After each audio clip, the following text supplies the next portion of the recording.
Promotional song production के हिसाब से ज़रूरी है, एक एक्टर के हिसाब मुझे ऐसा लगता है, भले मेरी सोच है, लेकिन क्योंकि मैं फिल्म का हिस्सा हूँ तो मुझे करना ही पड़ेगा।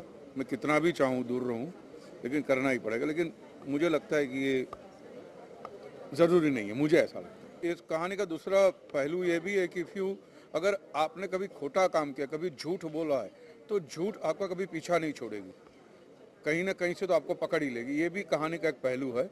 But we are saying it कि if you lie you die. मरना माने बिल्कुल शरीर के तौर पे मरना नहीं, अंदर से भी मर जाना होता है। किसी को मारना माने मन से भी मारना होता है, तो उस किस्म की हत्या की बात है। होती है रियल लाइफ में सक्सेसफुल। आई मीन जैसा उन्होंने कहा कि इट्स नॉट जस्ट अबाउट कि आपकी शारीरिक तरीके से मौत हो। If you lie you die. बहुत चीज़ें मरती हैं जब आप झूठ बोलते हैं तो। और ये चूंकि फिल्म है तो इसमें एक बहुत ही स्ट्रेट फॉरवर्ड मैसेज है, if you lie you die. Real life में भी आई एम श्योर कि जब भी हम झूठ बोलते हैं तो बहुत कुछ मरता है, भले ही मौत नहीं होती हो।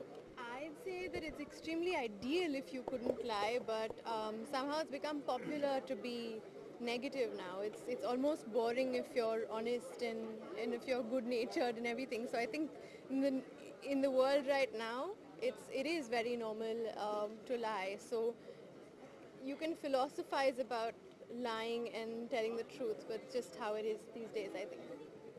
कहानी जो मैंने कहा कि आपने कभी ज़िंदगी में खोटा काम करके आए हो, तो कहीं ना कहीं आपको पता भी नहीं होता है ऊपर वाले की लाठी कब चलती है, कैसे चलती, कहाँ चलती है। ये उस किस्म की कहानी है। इससे इमोशनल थ्रिलर, इसको सिर्फ सस्पेंस कहना ये गलत बात होगी। इससे इमोशनल थ्रिलर, क्योंकि सवाल पूछने के टाइम और जवाब देते वक्त आप जो जवाब देते हो उसमें भी आपका हुलिया नज़र आता है। आई थिंक बहुत ही वार्म है। डांसर का मतलब ये नहीं होता कि आप बिल्कुल एकदम से आपकी परफॉर्मेंस जो है एकदम से बिल्कुल बारीकी तौर पे वो अच्छी हो। I think it's more about your attitude. तो बहुत कुछ सीखने को मिलता है जब आप किसी सीनियर एक्टर के साथ काम करते हैं। हम ये समझते हैं कि बहुत अच्छी फिल्म बनी है। अब 100 करोड़ आते हैं या नहीं आते आवाम के हाथ में। हमने हमारे हिसाब से पूरी कोशिश कर ली है, तो दैट्स इट।